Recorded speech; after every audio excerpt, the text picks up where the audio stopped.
Reforma. Esse nome Morávios é por causa das pessoas que moravam numa região chamada Morávia. E a história começa por causa da Guerra dos 30 Anos, que foi uma guerra entre católicos e protestantes, mais ou menos naquela região ali da Europa.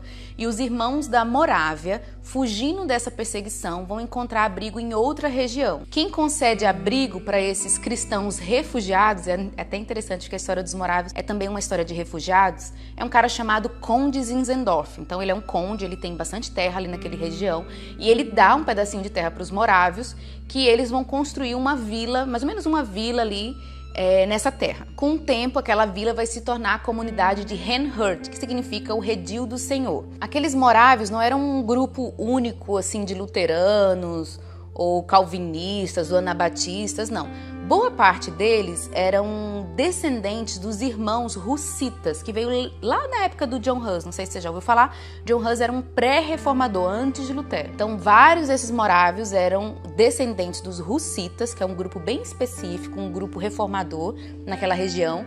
Mas com o tempo, a comunidade de Herrnhut se tornou um lugar de exílio para várias pessoas, vários protestantes que eram perseguidos nessa época. Quando a gente está falando de morávios, a gente está falando de várias linhas de igrejas, linhas teológicas diferentes. Então lá em Herrnhut eles passaram a morar, era, vamos dizer assim, um refúgio, né? Bastantes refugiados ali. Cada um tinha seu culto dia de domingo, cada um tinha sua crença, sua confissão, então um grupo bem misto ali. Basicamente, o que vai acontecer? Onde tem um monte de crente que pensa diferente no mesmo lugar, vão acontecer, obviamente, brigas. E é isso que acontece lá em Herrnhut. Tem alguns livros que até falam que no domingo cada um tinha seu culto e às vezes um ia para a porta do outro começar a gritar dizendo que aquilo que a pessoa estava pregando era errado. Então a história dos morávios começa com um ambiente de muita divisão e muita briga teológica. Nesse período, o Conde Zinzendorf não ligava muito para os morávios, só tinha dado um pedacinho de terra para eles morarem, mas com o tempo e por causa das grandes confusões, a confusão foi tanta que o Conde Zinzendorf foi chamado de besta do Apocalipse, só para você ter noção. O próprio conde volta os olhos lá para o grupo de morávios e começa a cuidar mais deles. O Conde Zinzendorf, para a gente contar um pouquinho da história dele, ele é de linha pietista, vem do movimento pietista, vale um vídeo aí sobre o movimento pietista. O Conde Zinzendorf também estudou uma coisa interessante, apesar de ser pietista e tudo mais, ele estudou na mesma universidade de Lutero, então mais uma vez a gente vê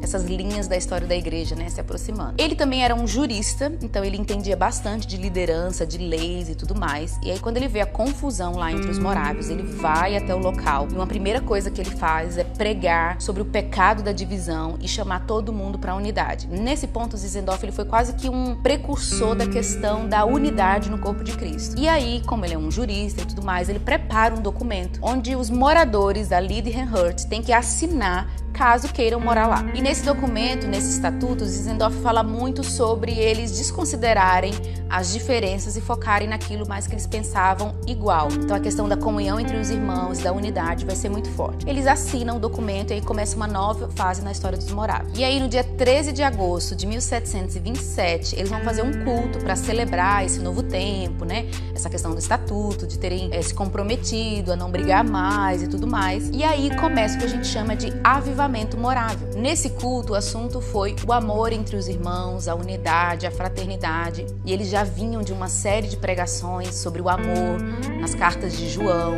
E aí começa, desponta o avivamento. Eu vou ler para vocês um trechinho do livro History of Moravian Church. Então, no mesmo momento, todos os presentes, absorvidos em profunda devoção, foram estimulados pelo toque místico e maravilhoso de um poder que ninguém poderia definir ou entender. Lá na igreja paroquial de Bettelsdorf, eles finalmente conseguiram a firme convicção de que eram um em Cristo. E ali, acima de tudo, acreditavam e sentiam que neles, como nos 12 discípulos no dia do Pentecostes, havia descansado o fogo purificador do Espírito Santo. Então aí começa o avivamento. Então eles têm esse toque místico, né? Essa presença do Espírito. Pessoas têm experiência com o Espírito Santo, visões com Jesus. É muito forte relatos da visão de Jesus como servo sofredor em Isaías. E principalmente essa questão do amor mútuo, né? Da unidade uns pelos outros. Então debaixo dessa presença, né? Desse poder do Espírito Santo, eles começaram uma reunião de oração, algo voluntário. Eles fizeram uma espécie de relógio de oração, né? 24 irmãos, 24 irmãs combinaram de orar e fazer uma torre de oração. O mais incrível da história dos morávios é que essa torre de oração durou mais de 100 anos. Então hoje se fala muito sobre oração 24/7, né, dia e noite. Então começou uma reunião de oração que durou um século de oração ininterrupta. Mas aí você pode pensar, então eles eram caras só de oração, viviam orando dentro, sei lá, de um quarto de oração, de uma sala de oração e tudo mais. Não, o mais legal da história dos morávios é que assim como eles foram despertados para a vida de oração, de intercessão, de contemplação da presença de Deus, eles também foram despertados para missões. Então os morávios, quando a gente estuda a história da igreja, eles são conhecidos como os precursores das missões modernas. Então até esse período da Reforma, a gente não vê muita movimentação de missões transculturais. É claro que tem na história da igreja, mas agora missões modernas a gente vai ver a partir dos morávios. Então essa visão de Jesus como servo sofredor, né, que se entregou na cruz e que é digno de todos os povos, tribos, línguas e nações, foi a mola propulsora para vários jovens, inclusive jovens moravianos, se venderem como escravos para evangelizar escravos. Olha que incrível. Então, lugares onde ninguém ia na época, como Groenlândia, América já ia, mas era bem difícil, África, as Ilhas Caribenhas, Alasca, ninguém ia muito como missões para aqueles lugares. Os morávios vão, então eles são os precursores dessa onda de missões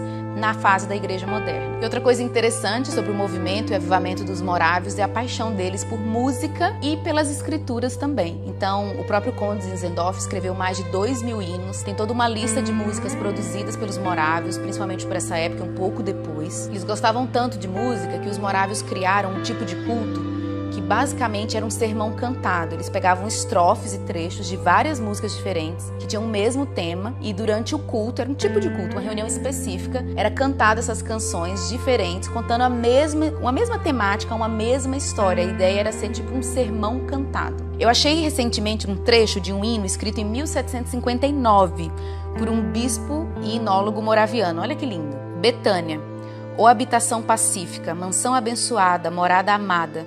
Lá meu Senhor teve sua estação de descanso, conversar em clima agradável, com aquela felicidade que Maria saboreava. Eu poderia desejar que esse dia ainda fosse favorecido, mas a presença dele faz para mim, todo lugar, uma Betânia. Então a gente vê na vida dos morávios muita devoção, muito amor a Deus e muita vida de oração, carregado de oração, né? Então, além da paixão pela música, os morávios também tinham uma devoção muito forte à palavra. Teve uma reunião de oração à noite que o Conde Zinzendorf, ele queria que cada um meditasse numa passagem das Escrituras. Então, à noite, ele leu um versículo e pediu para toda a congregação meditar junto naquela passagem. E aí isso se tornou um costume.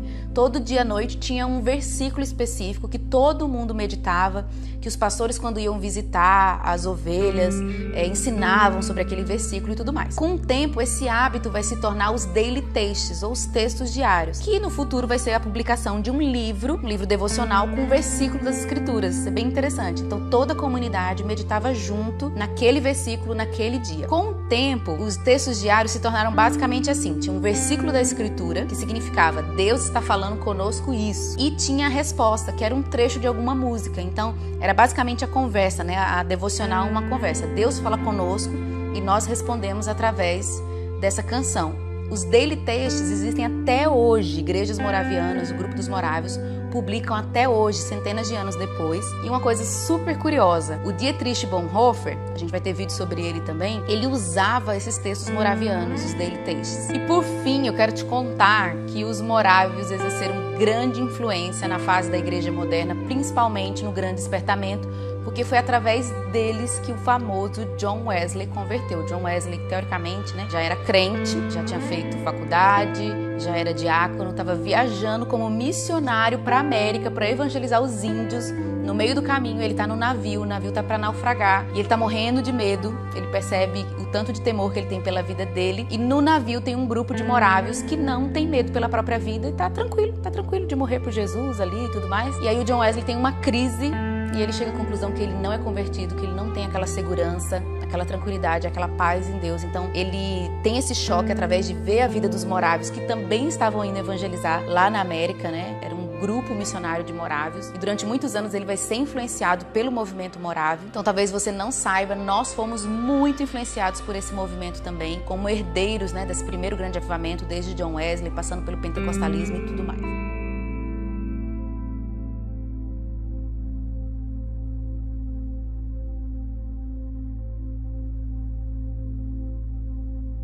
Tchau!